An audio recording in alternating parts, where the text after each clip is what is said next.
Hello guys, once again I bring you good news. Massive news actually. We are looking at a fully funded graduate scholarship in the UK. As you can see right here on my screen, this opportunity covers full tuition and provides a massive stipend of over £23,000. On top of that, you also get a research training allowance. Here's the amazing part. This is a graduate program that you can apply for with even a bachelor's degree. If you have a master's already, that is good, but it is not compulsory. This is open for both home and international students. Now, please pay attention to the timeline. The deadline is early January. I think you should start putting your application together right now. Why? Because remember, there is going to be a very long Christmas holiday coming up. Offices will close and you do not want to be rushing during the break. Okay, let's look at the numbers.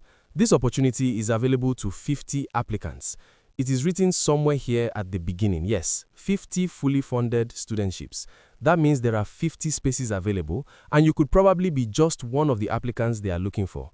The aim of this video is to show you exactly how to apply for this scholarship. So, welcome to my YouTube channel. It is Kelvin Scholar Kelvin once again. It is another day and we have another scholarship. In case you are joining us for the first time, you are welcome, but honestly, where have you been? There are more of videos already on this YouTube channel on fully funded scholarships from around the world. So please, look around. I am sure you will find something that catches your interest. If you are a returning viewer or subscriber, thanks for coming back and thanks for the constant support. I hope you find that scholarship sooner rather than later. So, let's get into the meat of today's video. This scholarship is at the University College London, UCL. It is called the EPSRC Landscape Award. As you will find out, it covers different departments and different faculties. Here on the screen is the catalog of the different faculties and departments. I will be talking you through the application process very soon, specifically the forms, but let me just show you the faculties quickly. Let's scroll down. You can see there are different research projects under these different departments. So you just click on the department you think you are interested in or your area of focus, you click on it and then it shows you the relevant projects. For instance, if you are under biochemical engineering, these are the projects that you can apply for. And here's a very important detail. You are allowed to apply for up to 5 of these projects, up to 5. Let's go back to the list. It is a very long list, mostly in STEM, that is science, technology, engineering, and mathematics. So check through it. Hopefully you find something in your area of specialization. Now let's go back to the application procedure. There's a summary here of what the scholarship is all about. A key detail is that 30% of the scholarships will be awarded to international students. So if we have 50 spots in total, roughly 15 of those 50 will be awarded to international applicants. We have looked at the funding already, but just to confirm, fully funded tuition, stipend, for both home and international students for 4 years. This is great. Funding-wise, they have got you covered. They mention part-time and full-time here, but please note, for an international student, you cannot apply as a part-time student due to visa rules. You need full-time. Let's scroll down again and get to the how to apply section. There are about 4 steps here. Form A, Form B, Form C, and Form D. You have to follow these forms sequentially. Form A or Part A asks for your basic data, your country of origin, where you did your undergrad, your biodata, and basic information about you. I have actually filled out the form here already just to check it. As you can see, it is just very simple questions about yourself. There are about 6 tabs. Nothing difficult here. They just want to know you better, your nationality, your age, your country, and your student status. However, pay close attention to the recommendation letter section in Part A. They said something very interesting here. If you are recommending someone, or rather if you are nominating a referee, make sure the person has an institutional email address. So nothing like Gmail, Yahoo Mail, or Hotmail. The person writing your recommendation letter should have an email like professorabc@universityoflagos.edu.ng or something similar. It must be an institutional email and not a general email. I hope that is clear. You need 2 recommendation letters for this. There are also some questions about diversity and where you learnt about the scholarship. Simple stuff. After you fill this Part A, what happens next? Let's go back to the page. After you fill Form A, Form B is not available directly on the website. There is no link to Form B here because it is only after you have filled Form A that you will be sent a link to Form B, Form C, and Form D. So for Part B, it will come in an acknowledgement email confirming you completed Part A.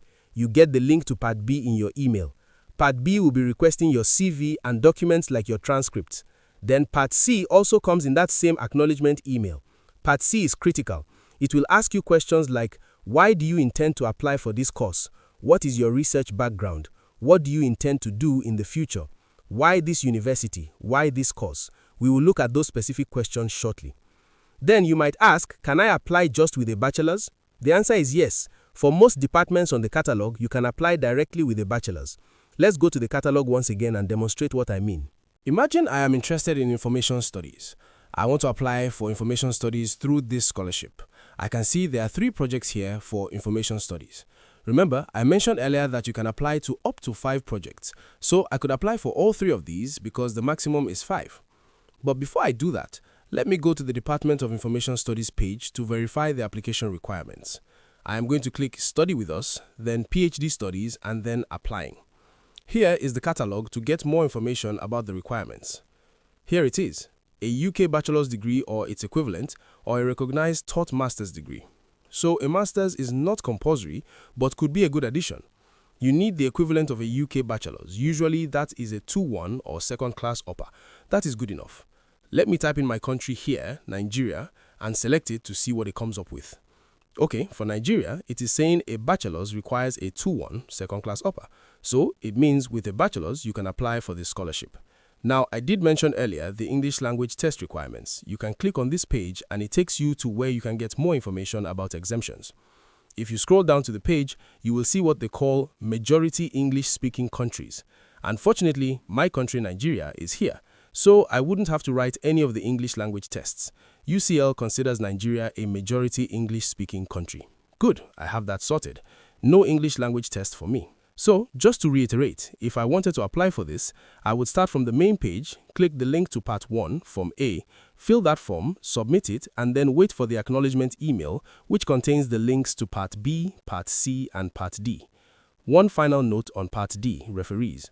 If you nominate a candidate or a referee, they will receive an email asking them to comment on your abilities. The website lists exactly what they should write about: critical thinking, independent collaborative work, written and oral communication skills, ability to organize workload, and data analysis. So if anybody is writing your recommendation letter, kindly inform them to have these points in mind. This might just be the boost you need to clinch this opportunity. In case you need help with the essays for Part C, there is a video on my channel on how to write a statement of purpose and scholarship essays. Look at any of those videos. I think they will help you gather your thoughts and write a compelling essay on these questions. Okay, that is it, guys. Fully funded graduate scholarships at the prestigious University College London. As you can see, this scholarship covers everything. Your tuition is covered, your stipend is covered, and your research grant is covered for the next 4 years for both home and international students. It is based on academic merit. The deadline is in January.